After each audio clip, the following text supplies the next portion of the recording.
नमस्कार आप सभी लोगों को। मैं प्रमोद कौशल आप सभी का वेलकम करता हूं। स्वागत है हमारे YouTube प्लेटफॉर्म। बात करते हैं 22 जुलाई 2025 की न्यूज की ना। तो अभी देखिए जिन लोगों का पेड का एग्जाम होने वाला है, मैं थोड़ा फ्री हुआ हूं तभी सर देखो क्लास में दे पा रहा हूं, वरना एक महीने से मेरी क्लासें नहीं हो पा रही ना। तो मैं लाइव क्लास का पूरा प्लान करता हूं अगस्त के फर्स्ट वीक से प्रॉपर तरीके से, जिससे मैं क्लासें आपको देता रहूं, जिससे कहीं कोई प्रॉब्लम आए तो फिर बच्चा हमसे ऑनलाइन भी डिस्कशन कर ले। ठीक है, वैसे भी कोई कमेंट करते हो तो मेरा रिप्लाई डिफिनेट आता है, मैं कर ही देता हूँ सर। कोई मुझे कभी मैसेज करता है, मुझे लगता है कि भाई जेन्युइन है तो इसको रिप्लाई मिलना चाहिए ना। तो बात करते हैं 22 जुलाई 2025 की न्यूज की। हाल ही में G20 के वित्त मंत्री और केंद्रीय बैंक के गवर्नर की बैठक कहाँ हुई? तो इसका राइट आंसर साउथ अफ्रीका है, क्योंकि G20 की बैठक इस बार साउथ अफ्रीका ही लीड कर रहा है, वही इसकी अध्यक्षता कर रहा है ना, दक्षिण अफ्रीका के डरबन में, राइट। तो इसका थीम क्या है? एकजुटता, समानता और स्थिरता। ये थीम नहीं भूलेंगे, थीम मोस्ट इंपॉर्टेंट होता है। इसमें क्या है, जब G20 बैठक होती थी तो इसमें देखा होगा, इसमें जो है रक्षा मंत्री, इसके अलावा देखा होगा आपने वित्त मंत्री, आरबीआई के गवर्नर। तो मेरे देश में आरबीआई, जिस देश में जो भी केंद्रीय बैंक होगा उसके हेड या मुखिया गवर्नर इसमें शामिल होते हैं G20 बैठक में ना। चलिए, अभी 2023 में इसकी बैठक भारत में हुई थी ना। अगला हमारा क्वेश्चन क्या है? अगला है, हाल ही में कॉलेज और विश्वविद्यालय में छात्रों की सुरक्षा सुनिश्चित करने के लिए शक्ति श्री कार्यक्रम की घोषणा किसने की है? तो इसका राइट आंसर उड़ीसा है। और देखिए ये कैसा कार्यक्रम है ना। तो शक्ति श्री जो कार्यक्रम है, ये जाहिर सी बात है एक प्रकार से लड़कियों महिलाओं की मतलब सिक्योरिटी के लिए है। होता क्या है, क्योंकि लड़कियां ही सबसे ज्यादा इनसिक्योर रहती हैं किसी भी मामले में। अब वैसे तो जमाने बदल गए, कई बार लड़कियां इनसिक्योर जगह की जगह भारी भी हो जाती हैं, ठीक है, होना भी खैर चाहिए। तो वही एक कार्यक्रम है जो उड़ीसा गवर्नमेंट ने शुरू किया है, जिसके वहां सीएम है मोहन चरण मांझी जी।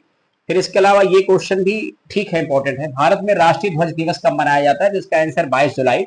22 जुलाई 1947 को संविधान सभा ने राष्ट्रीय ध्वज को अपनाया था। इसका डिजाइन पिंगली वैकैया ने तैयार किया। ये क्वेश्चन पूछा गया है कि जो राष्ट्रीय ध्वज है, नेशनल फ्लैग है, इसका डिजाइन किसने तैयार किया?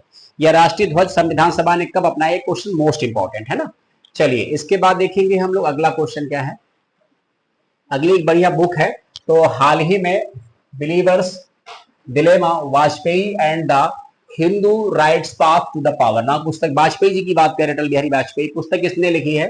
तो इसका राइट आंसर हो जाएगा अभिषेक चौधरी ना। चलो, इसमें कोई व्याख्या नहीं देनी होती है। अगला हमारा क्वेश्चन क्या है? भारत का पहला क्रिएटिव टेक इंस्टीट्यूट कहाँ स्थापित किया गया है? तो इसका राइट आंसर मुंबई में होगा ना। और इसके अलावा विश्व स्वास्थ्य संगठन ने किस देश को आधिकारिक तौर पर ट्रेकोमा मुक्त घोषित किया है?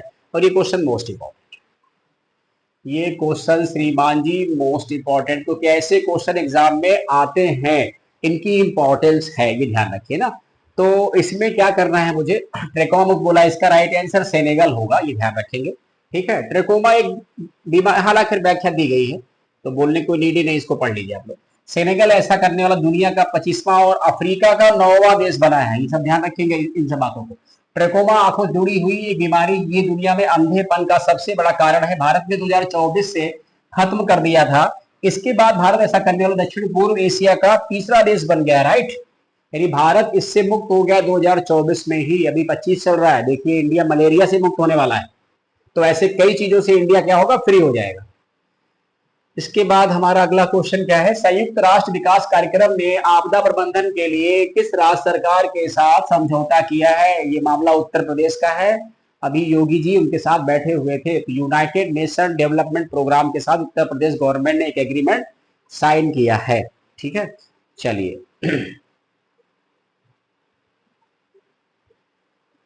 हाल ही में किस देश के स्लीपिंग प्रिंस के रूप में प्रसिद्ध प्रिंस अल वालिद का निधन हो गया है? इसका राइट आंसर सऊदी अरब है।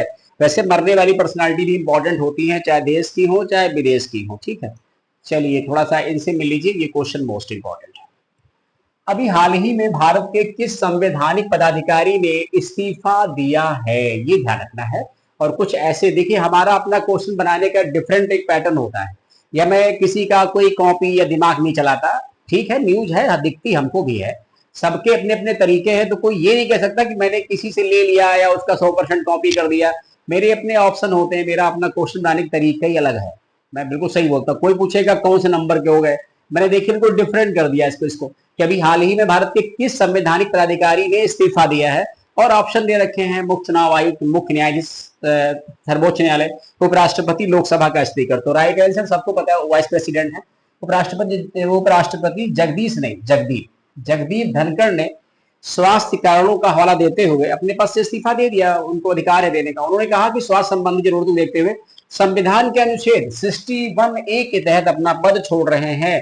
3 वर्ष पहले 6 अगस्त 2022 को 3 वर्ष पहले 6 अगस्त 2022 को उन्होंने उपराष्ट्रपति पद की जिम्मेदारी संभाली थी। उन्होंने देश के 14वें उपराष्ट्रपति के तौर पर शपथ ली थी। इसको नहीं भूलेंगे आप।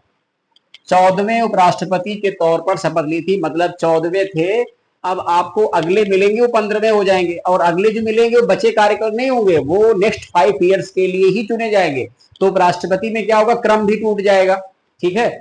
और अब क्या हो जाएगा, राष्ट्रपति उपराष्ट्रपति दोनों क्या हो जाएंगे, बराबर हो जाएंगे। राष्ट्रपति की जो रैंक है वो 15वीं है, उपराष्ट्रपति 14वीं थी, मैच नहीं करता था। अब दिल खोल के मैच करेगा, ये भी 15 वो भी 15। ठीक है। और इत्तेफाक से मोदी जी भी 15। ठीक है। तो ध्यान रखेंगे ये सिनेरियो जो बनेगा बहुत बढ़िया बनेगा, 15 15 15। ठीक है। चलिए अब इसके अलावा क्या है, उपराष्ट्रपति बनने से पहले जगदीप धनखड़ पश्चिम बंगाल के राज्यपाल थे। इसके अलावा वो 1989 से 1991 तक झुंझुनू लोकसभा से 6 से सांसद भी रहे। वीपी सिंह और चंद्रशेखर की सरकार में केंद्रीय मंत्री भी रह चुके हैं।